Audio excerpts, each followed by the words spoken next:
Jesus para o cenário com aquele pai aflito, a palavra do Senhor diz o seguinte, o versículo 23.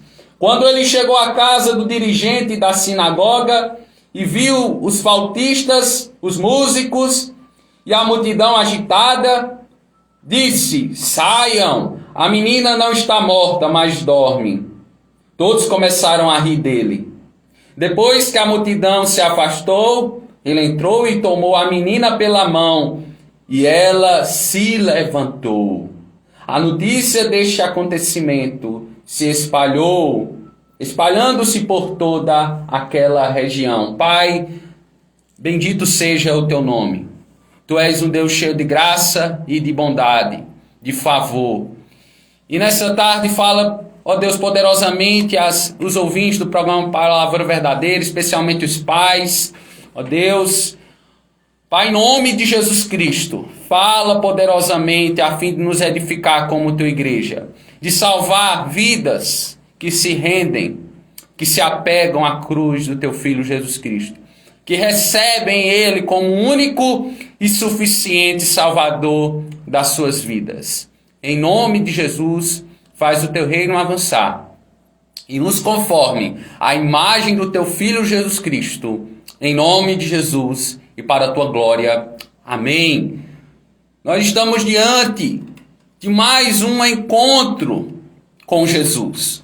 Jesus marcou mais um encontro. Jesus, ele sabia para onde o Espírito Santo o conduzia, no poder, na instrução do Espírito Santo na sua vida.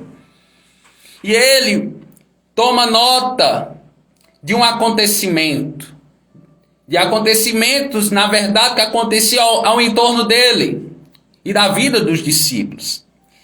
Interessante que no segundo domingo de agosto é comemorado no Brasil o Dia dos Pais. E que nesse domingo vai ser comemorado amanhã, dia 8 de agosto de 2021. O pai cristão, ouvintes, é um pai diferenciado dos demais pais. Aí você pode me perguntar, mas por que, pastor, o pai cristão é diferente dos demais? Eu te respondo, porque o pai cristão tem Jesus Cristo em sua vida, amando incondicionalmente a vida da sua esposa e da extensão da sua esposa, os seus filhos. É um pai que ora por sua família. É um pai que lê a Bíblia em casa, reunindo a sua família. É um pai que se preocupa com a vida espiritual de sua família, priorizando o reino dos céus na sua casa, sendo o sacerdote do seu lar. Pois bem, ouvintes do programa Palavra Verdadeira, temos aqui o relato do encontro de Jesus com um pai aflito pela morte de sua filha. Esse acontecimento é narrado nos 3 evangelhos sinóticos, Mateus, Marcos e Lucas. O fato é que esse é um dos milagres de Jesus, um ato advindo da parte de Deus Pai, pela ação, pelo poder do Espírito Santo e pela ação do Espírito, pela ação do Filho de Deus, plenamente homem e plenamente Deus. Aquele acontecimento foi um ato miraculoso, um ato milagroso da parte de Jesus na vida daquela menina. Esse feito foi feito a pedido de um pai que provavelmente conhecia Jesus. E diante disso, meditaremos no seguinte tema nessa tarde. Preste atenção. Um pedido de um pai. O pedido desse pai foi atendido por quê? Então, as escrituras elas vão revelar. E aqui eu elenquei 2 verdades bíblicas para que nós possamos meditar nessa tarde. A primeira verdade bíblica é que porque ele adorou a Jesus. O Evangelho de Mateus, como de costume, apresenta uma forma mais condensada, uma forma mais resumida das histórias, das narrativas bíblicas, em relação a Marcos e a Lucas, os evangelhos. O evangelista Marcos Por exemplo, vai começar contando essa história dizendo, em Marcos capítulo 5, versos 21 e 22, tendo Jesus voltado de barco para outra margem, uma grande multidão se reuniu ao seu redor, enquanto ele estava à beira do mar. Então chegou ali um dos dirigentes da sinagoga, chamado Jairo. Vendo Jesus, prostrou-se aos seus pés. O que salta de imediato aos nossos olhos, ou o que deve saltar de imediato aos nossos olhos nesse texto, é que um chefe, a Bíblia vai dizer um dirigente da sinagoga, de um lugar designado para reunião de culto público dos judeus, ele se ajoelha a Jesus. Perceba a expressão deste chefe, desse dirigente de uma sinagoga chamado Jairo, que estava com a sua filha em um estado terminal e que infelizmente ela estaria morrendo em seguida, diante do que o texto vai nos revelar. Então esse dirigente da sinagoga, ele se prostra ao Senhor Jesus, ele se ajoelha, ele rende-se. Há uma rendição daquele homem a Jesus, devotando assim a adoração a Jesus. Jairo, o pai de uma menina que jazia enferma, como falei, e que morreria dessa enfermidade, ele se prostra ao seu Salvador. E Marcos capítulo 5, versículo 23, disse, e lhe implorou insistentemente, minha filhinha está morrendo, vem por favor, e impõe as suas mãos sobre ela, para que seja curada e viva. Ouvintes do programa Palavra Verdadeira, preste atenção, aqui é a demonstração de adoração desse pai direcionada à pessoa de Jesus Cristo, Jesus de Nazaré. E eu quero te fazer uma pergunta nessa tarde. Você que é pai, você tem adorado a Jesus Cristo? Só Ele dentre os homens que pisaram nessa terra é digno de total adoração nossa, de total adoração sua. O escritor aos Hebreus, no capítulo 1, os versos 3 e 4, vai nos dizer por que nós devemos adorar somente o Senhor Jesus Cristo, dizendo, o escritor aos Hebreus está se referindo a quem aqui, o Filho? A Jesus Cristo. O Filho é o resplendor da glória de Deus e a expressão exata do seu ser, sustentando todas as coisas por sua palavra poderosa. Depois de ter realizado a purificação dos pecados, ele se assentou à direita da majestade nas alturas, tornando-se tão superior aos anjos, quanto o nome que herdou é superior ao deles. Louvado seja o nome do Senhor. Eu e você, ou seja, todos aqueles que me escutam, devemos adorar o Senhor Jesus Cristo, porque Ele é Deus, pois o mesmo não pecou, assumiu a forma humana, morrendo pelos nossos pecados e nos purificando de todo o mal. Faça como esse pai hoje, adore o único que pode curar o seu filho, o único que pode restaurar o seu casamento, o único que pode te sarar dos seus pecados, o único que pode te cobrir com a sua justiça perfeita, te dar a paz novamente, ou seja, o relacionamento com Deus Pai em sua vida, lhe concedendo o acesso novamente a Ele. Um pedido de um pai. O pedido desse pai foi atendido por quê? Em primeiro lugar, nós estamos meditando porque ele adorou a Jesus em primeiro lugar. Em segundo lugar, porque ele creu em Jesus. Não basta você adorar a Cristo. E se é uma ação do seu coração adorar a Cristo, certamente Deus já colocou a fé no seu coração. Porque a fé é o veículo que nos dá a graça, o favor imerecido de Deus, que é a salvação. Então, se você adora a Jesus, é porque você expressa fé nele. É que você tem a sua fé direcionada, a sua fé endereçada à pessoa de Jesus. E justamente aqui nós temos um pai chamado Jairo, e ele dirigiu a sua fé à pessoa de Jesus. E é preciso crer em Jesus para ser salvo nessa vida. Você que me escuta nessa tarde, é preciso você abrir o seu coração. É preciso você pedir a Deus uma fé atuante, uma fé genuína na pessoa de Jesus. Porque sem essa fé, porque sem você se prostrar, sem adorar Jesus, infelizmente, a Escritura vai dar o veredito. Ela vai sentenciar todos aqueles que não recebem a Jesus Cristo nessa vida com a condenação no inferno, no porvir. A Bíblia diz que o inferno é lugar de enxofre e ranger de dentes. E que será o lugar definitivo de todo aquele que não creu em Jesus, sentindo tormentos na alma e no corpo, consciente e pessoalmente por toda a eternidade. Não sou eu que estou dizendo isto, mas a Escritura que está afirmando.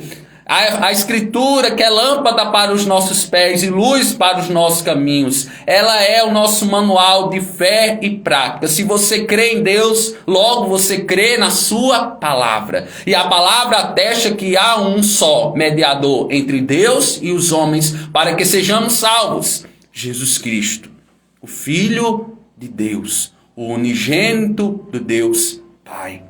Por outro lado, em oposição a essa triste realidade do inferno, aqueles que creem em Jesus não morrerão a segunda morte. Ou seja, estes não vão para o inferno, mas terão a vida eterna, gozarão o gozo celeste com a Santíssima Trindade para sempre no paraíso. O texto diz que Jairo, preste atenção, chamou a Jesus dizendo: vem e impõe a tua mão sobre ela, e ela viverá. Jesus levantou-se e foi com ele, e também os seus discípulos. O que observamos aqui é que a fé de Jairo, a fé daquele homem, não era direcionada a qualquer pessoa, mas era direcionada único e exclusivamente a um homem, chamado Jesus de Nazaré. Porque Jesus de Nazaré salvaria a sua filha que estava morta. Porque as bênçãos do reino vêm sobre aqueles que buscam em Jesus a solução dos seus problemas. Então não busque a solução dos seus problemas no álcool. Não busque a solução dos seus problemas nas drogas. Não busque a solução dos seus problemas tendo uma atitude infeliz, que é tirar a sua própria vida. Não busque a solução para os seus problemas mediante a pecaminosidade, os pecados da sua mente. Não, absolutamente não. Você deve buscar os problemas da sua vida naquele que pode solucionar tudo na sua vida. A Jesus. Jesus é a solução. Jesus, ele é a vacina contra o pecado. Jesus é o antídoto contra o pecado. E não por causa de qualquer poder, não é por causa de qualquer poder que você deve alicerçar a sua fé. Mas é no poder que há na palavra de Jesus. Mas é no poder que há na expressão exata do ser de Deus, Jesus Cristo.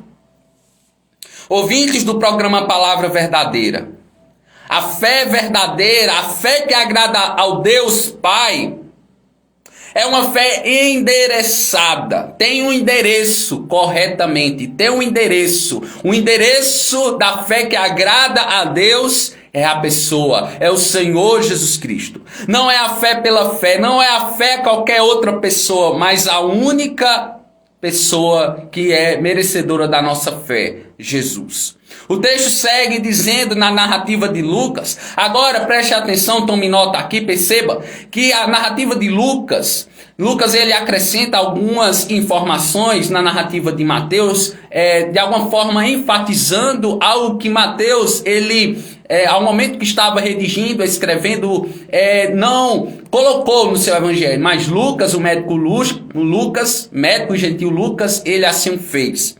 Então, a narrativa vai contar no capítulo 8 de Lucas, dos versos 50 a 56, o texto diz o seguinte: ouvindo isso, Jesus disse a Jairo: não tenha medo, então somente creia e ela será curada, no verso 50. Ou seja, crer aqui é no possível. Crer aqui não é algo impossível para Jesus, mas possível para Jesus. É como se Cristo tivesse dito a Jairo: creia em mim, pois eu sou a única esperança da sua filha. João 11, 25 diz que Jesus é a ressurreição e a vida. A vida e a ressurreição pertencem a Jesus Cristo.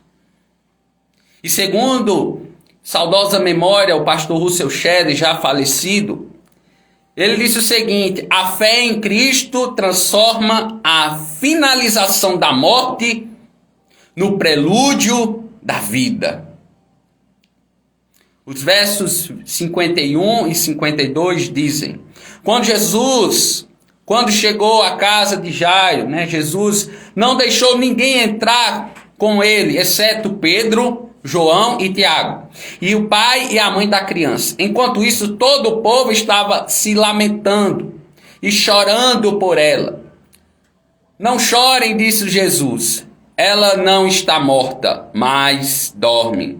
Interessante que tanto no Antigo Testamento como no Novo Testamento, o verbo dormir, adormecer, ele sinaliza a morte.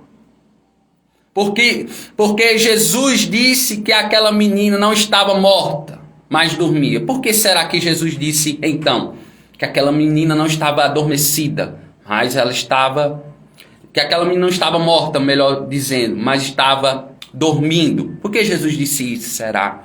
Vem à nossa mente essa pergunta, esta indagação. No Senhor, segundo 1 Tessalonicenses, capítulo 4, versículo 13, eles aguardarão na esperança da ressurreição.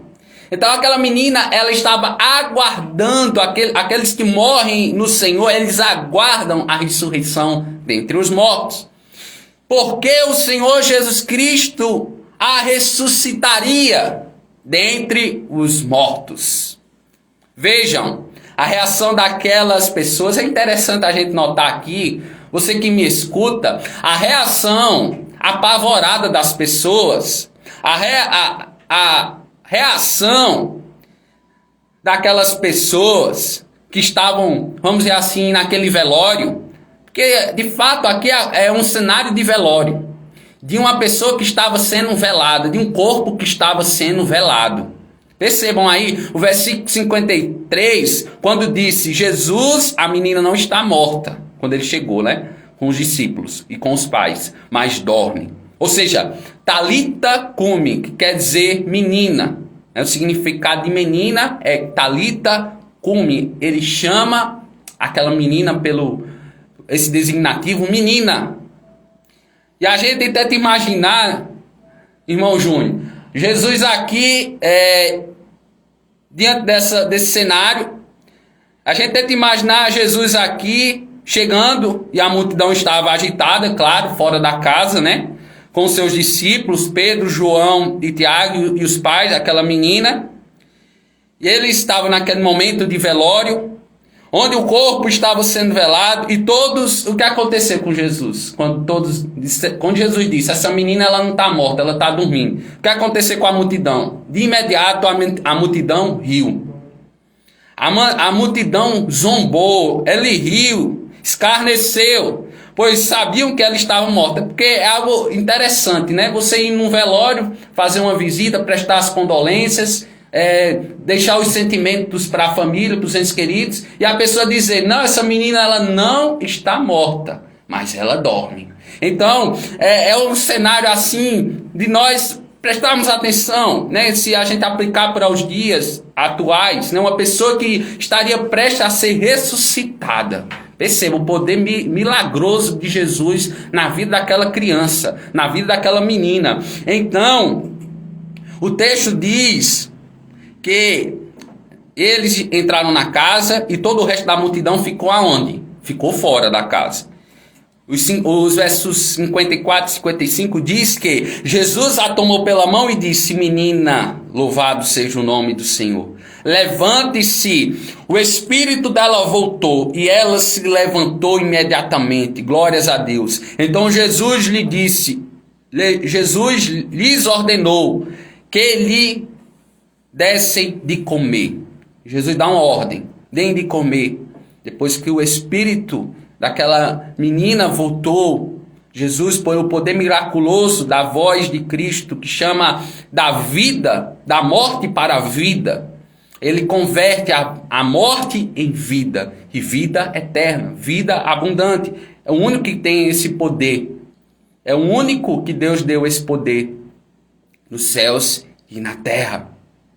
Ouvinte do programa Palavra Verdadeira, a gente observa aqui Jesus permitiu apenas 5 testemunhas oculares deste acontecimento. Na ocasião desse milagre, para evitar uma divulgação, quem sabe, mais ampla dessa notícia. O texto segue dizendo no versículo 56 que os pais dela ficaram atônitos. Eles ficaram extasiados, maravilhados, mas ele lhes ordenou que não contassem a ninguém o que tinha acontecido. Jesus disse aos pais dela que não dissessem a ninguém, para que Jesus não fosse de muito alvo, talvez, da propaganda, especialmente da Judéia. O pastor Russell Shedd, comentando esta passagem, esse versículo, sobre esse acontecimento, comentou que Jesus não queria que a multidão o seguisse para receber pão, e muito menos que ele levantasse os seus mortos. Então Jesus, ele não veio para propor adoração para si, não. Mas ele veio revelar a vontade de Deus. A vontade de Deus é boa, perfeita e agradável. Jesus veio para adorar o Pai em amor pelo projeto que Deus arquitetou antes da fundação do mundo e que ele resolveu se encarnar na pessoa de Jesus. Então Jesus veio para render glórias e louvor a Deus, para que Deus pudesse reter toda a glória para si. E nós somos seguidores de Cristo, missionários, levamos as boas notícias para que Deus também retenha glória para si. Nós não somos diferentes da pessoa de Cristo. Nós fomos escolhidos, chamados das trevas para sermos um canal de bênçãos de Jesus, como pequenos luzeiros nessa terra. Então, o texto ainda, a gente reflete aqui que Jesus quer que o sigamos, para que Deus seja adorado por intermédio das nossas vidas, para que Deus retenha toda a glória para si. Foi por isso que Jesus veio, para a glória do Pai. E em João capítulo 5, o Evangelho de João capítulo 5, versículo 44, Jesus expressa isso dizendo: como vocês podem crer se aceitam glória uns para os outros, ou uns dos outros, mas não procuram a glória que vem do Deus único? O salmista no Salmo 115, versículo 1, disse: não a nós, Senhor, nenhuma glória para nós, mas sim o teu nome, por teu amor e por tua fidelidade. E diante dessas verdades bíblicas, devemos ter pelo menos duas atitudes. Você que me escuta nessa tarde, especialmente os pais serritenses, né? Os pais da IMEB de Serrita, daqui da Igreja do Betel Brasileiro, e os pais serritenses, aqueles ainda que não receberam ao Senhor Jesus Cristo como único e suficiente Salvador. Então esta atitude é para você que ainda não se rendeu, que não se prostrou, que não ainda devota, que não ainda direciona uma fé na pessoa de Jesus para que você seja salvo. Então essa atitude é para você. A primeira atitude: devemos adorar e prestar culto somente ao Senhor. Não adorem deuses feitos por mãos humanas. Não se deixem enganar pelos governantes espirituais da maldade, mas sejam libertos nessa tarde, para que você adore o Deus poderoso, vivo e verdadeiro. Amém? E uma segunda atitude: devemos crer em Jesus para que nós possamos ser salvos. Receba a Jesus nessa tarde e não deixe para amanhã. Amanhã não pertence a você. O nosso amanhã pertence ao Deus da vida, o doador da vida.